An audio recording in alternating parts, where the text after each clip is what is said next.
வணக்கம் வியூவர்ஸ். நம்ம பார்க்க போகிற ரெசிபி வெண்டைக்காய் பச்சடி. அதுக்கு ஒரு 1/4 கிலோ வெண்டைக்காய் எடுத்து பொடியாக நறுக்கி வச்சுருக்கிறேன். ஒரே ஒரு வெங்காயம், பெரிய வெங்காயம் பொடியாக நறுக்கி வச்சுருக்கேன். ஒரு தக்காளி நறுக்கி வச்சுருக்கேங்க. இது எல்லாத்தையும் இப்போது எண்ணெய் ஊற்றி தாளித்து, இப்போ ஒரு கடாய் எடுத்து எண்ணெய் ஊற்றி காய வச்சுருக்கேங்க. இப்போ கொஞ்சம் கடுகு போட்டுக்கிறேன். 2 ஜீரகம் போட்டுக்கிறேன்.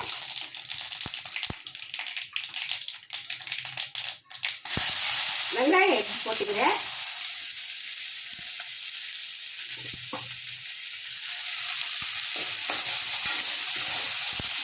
லைட்டாக வதக்கிட்டு தக்காளி போட்டுக்கிறேன்.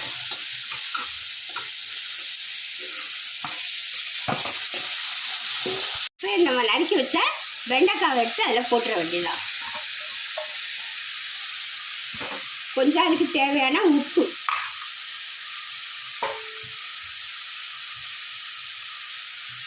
கொஞ்சம் உப்பு போட்டு வதக்கணும். நல்லா வதங்கணும்.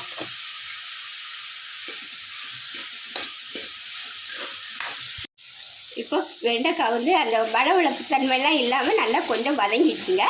இந்த ஸ்டேஜில் கொஞ்சம் மஞ்சள்தூள் போட்டுக்கிறேன். அந்த பச்சடிக்கு தேவையான மிளகாத்தூள், குழம்பு மிளகாத்தூள் போட்டுக்கிறேன். இது நல்லா வதங்கினோம். கொஞ்சோண்டு புளி கரைச்சி ஊற்றணும். கைப்புளி தான், நிறையெல்லாம் புளி கரைக்கக்கூடாது. கொஞ்சமாக புளி கரைச்சி ஊற்றணும்.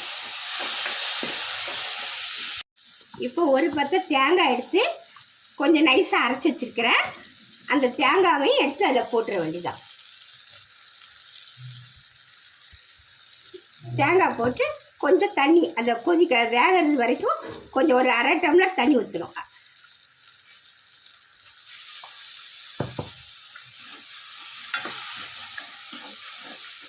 நல்லா வேகட்டும், நல்லா வத்தி வரணும்.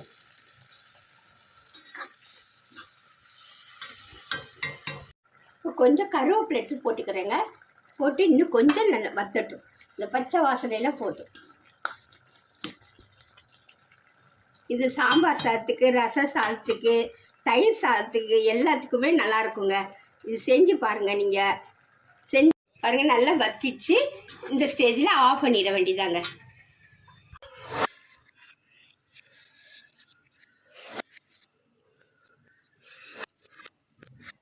பாருங்கள், பச்சடி ரெடி ஆயிடுச்சுங்க.